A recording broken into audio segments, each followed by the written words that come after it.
আমরা উঠবো না, কাউকে উঠতে দেব না।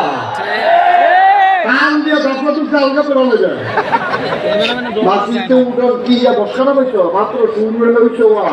তারা মনে করছে কতক্ষণ পরে মাইক সাইডা দিতে আছে, সাংঘাতিক দেরি হইব, অনেক দেরি হইব। এমন আছে ফজরের আজানও দিয়া হইতে পারে, কখন যায়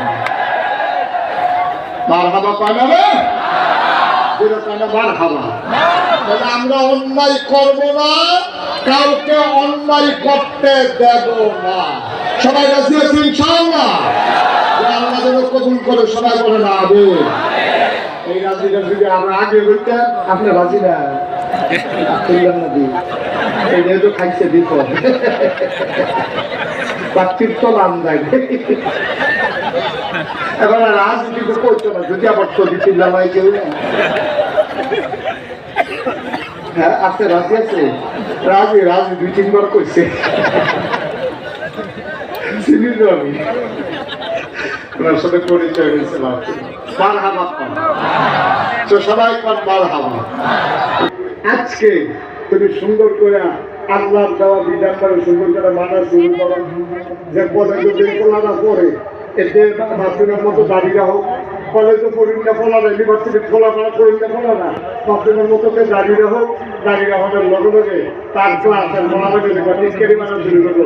কিন্তু যদি হুজুরে ইসকা তুমি হঠাৎ দেন নামাজ যদি করো তাহলে টিটকারি মানা শুরু হইব। আচ্ছা কলেজের ফলা মানে ভাইয়া মানে টিটকারি মান্না নেওয়া যায়। তুমি আজকে বিয়া করছো, তুমি গাড়ি রাখছো, দেখো তোমার বউয়ের বাড়ি তোমার টিটকারি মারা শুরু হয়েছে, ঠিক কি রাখো? গাড়ি রাখছে, আঞ্জলি গাও দেয়, তুমি মাথার দেয়, 5 ওয়াক্ত নামাজ করে, তার ঝালিয়ে গুঞ্জিয়ে দিবে চাপা দুলা ভাইয়ের কি খবর, কত দুলা ভাই কে আসছে না মনে করতো ঝালিয়ে মনে করতো কি অ্যাক্সিডেন্ট হইল নাকি, তো খুশি চাপা কোনো করতেইছে, কত দুলা ভাই গুঞ্জুর হয়ে গেছে কেন। দেখছেন না গত সরকারের আমলে কি কারবারটা হয়েছে, দেখছেন না কি কারবারটা হয়েছে। জেলখানাগুলো ভরে যাওয়ার কথা ছিল চোর গুন্ডা বদমাই ডাকাত দিয়া, আর আমার দেশের জেলখানাগুলো ভরে গেছে দিয়া, ঠিক কিনা? তোমরা কম তামাশা করেছো, তোমরা দেব চুরি করে ইমামের চাকরি থেকে খেয়ে ফেলেছো কোরআনের কথা বলার কারণে। মঞ্চের ভিতরে ওলামায়ে কেরাম যখন দ্বীনের আলোচনা করেছে, তবে রাজনৈতিক প্রভাব খাটাইয়া ইমামের বক্তার কাছ থেকে ভাগ কেড়ে নিয়েছো, দেব চুরি করে তোমরা নামিয়ে দিয়েছো। আমি বলেছি বাধা আসবে, আবার যদি বাধা আসে লড়াই হবে সবার সভা,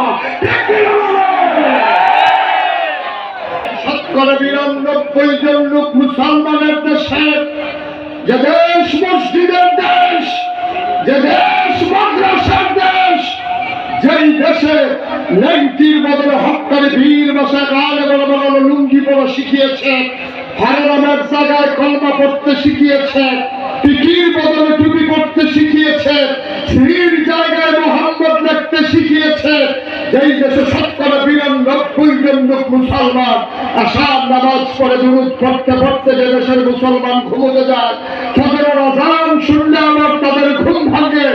এই বাংলাদেশে মুসলমানের দেশে তকসুর নামে একদল প্রগতিশীল, তথাকথিত প্রগতিশীল বুদ্ধিজীবী নামের কলঙ্ক, ওরা কোথায় কোথায় ইসলামের বিরোধিতা করেছে, ঠিক কিনা? আমি বলেছি ঢাকার রাজধানীতে শীততাপ নিয়ন্ত্রিত কক্ষে বসে পুলিশ পাহারায় ইসলামের বিরোধিতা করা সহজ।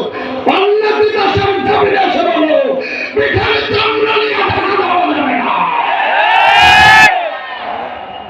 আল্লাহ যেন হেফাজত করে, সবাই বলেন আমিন। বন্ধুগণ, নবীকে